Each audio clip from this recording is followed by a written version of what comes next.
My name is Lucas. I'm 15 years old.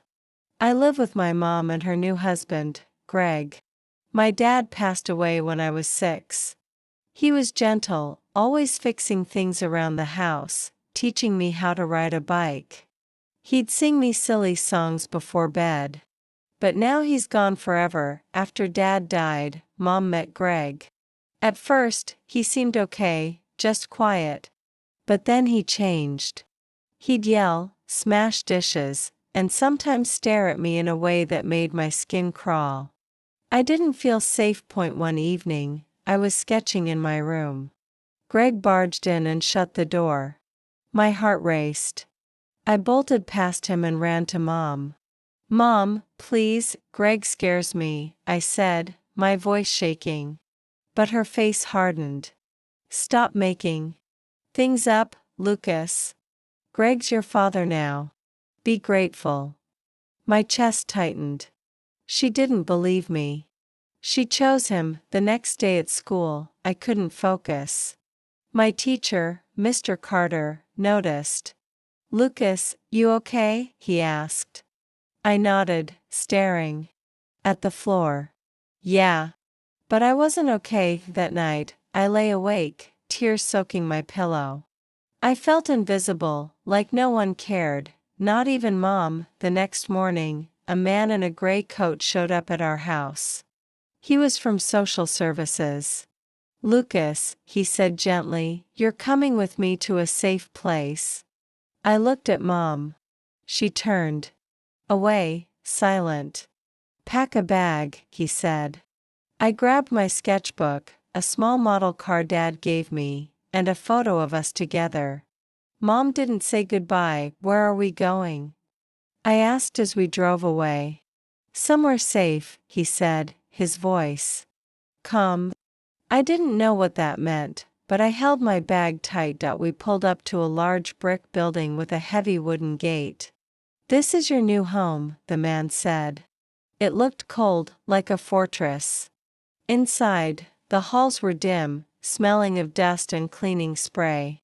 Boys passed by, some younger, some older, all with heavy eyes like mine. The man led me to a small room with 2 beds and a narrow window. A boy sat on one bed, reading a comic book. "This is your roommate, Noah," the man said before leaving. Noah had short curly hair and a guarded look. "Hey," I said. He glanced up. "Hey." The door clicked shut. I sat on my bed, clutching my model car. Noah broke the silence. "First time here?" "Yeah," I said. "Me too. Been here 4 days," he said. "You miss home?" I asked. He shrugged. "Home wasn't great." "Mine neither," I whispered. We didn't say more, but in that quiet, I felt a spark of something, not trust yet, but maybe possibility. That night, I couldn't sleep. I missed Dad's songs, my old room, even Mom, though she'd pushed me away. I shivered in the dark. Then Noah tossed me a hoodie. "You're shaking," he said. I took it, surprised. "Thanks."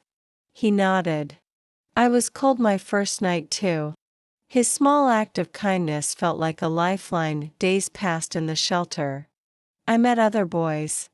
Ethan was loud but kind, always cracking jokes to hide his pain. Jay was shy but good at fixing things, like Dad.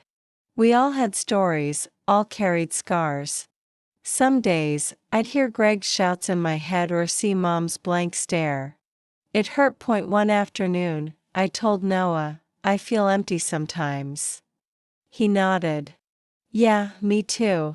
We sat on a bench outside, the air crisp, grass patchy but green. "Why do they abandon us?" I asked. Noah didn't answer, just rested his hand on my shoulder. That small gesture eased the ache. The boys in the shelter became like brothers. We shared stories, laughed, cried. It wasn't home, but it was something real. I wanted to be strong, to find joy again. One night, I wrote in my sketchbook, "I'll keep going. I'll find hope. Point one day, Mr. Carter visited the shelter. My heart leapt. Lucas, he called, smiling. I hugged him, his jacket smelling of chalk and coffee. You okay here? He asked. It's not home, but it's safe, I said. He handed me a new sketchbook, blue with thick pages. Draw your world, he said. I nodded, tears stinging. That night, I sketched and wrote, Dear Dad, I miss you. Mom picked Greg over me. He scared me, but I'm safe now. There's a boy, Noah, who gets it. Some days I'm sad, some days I'm strong. You told me to always be honest. I was, but no one listened. Still, I'm here, standing. I'll make you proud. Love, Lucas. I closed the sketchbook, feeling Dad's warmth in my chest. For the first time in months, I fell asleep without tears. Point one. Chilly morning, a worker called me. Lucas, someone's here for you. My stomach dropped. Who? Your mom. My hands shook. I didn't want to see her, but I went to the front room. She stood there in a faded blue coat, eyes sunken. Lucas, she said softly. I stared at the floor. I'm sorry, she said. You didn't believe me, I said, voice low. I was scared, she whispered. I thought I needed Greg, but I lost you. Tears welled up. You let him scare me. I know, she said, voice breaking. I was wrong. She reached out. Can you forgive me? I wanted to yell, to run. Instead, I said, not yet. She nodded, tears falling.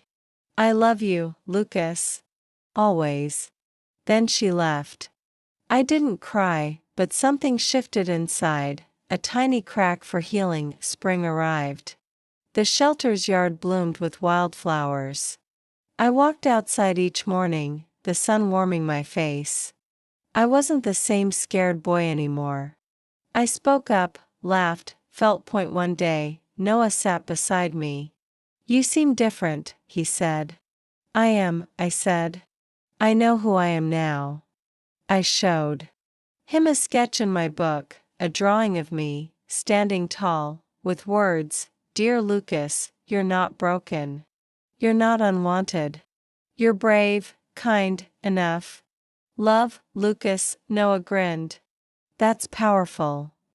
I looked at the sky, a hawk soaring above. Maybe one day I'd leave this place, find a real home. But for now, I had something better, my voice, my strength, myself. I'd never be silent again in the end. But my story's just starting. If you enjoyed this, please like, subscribe, and share.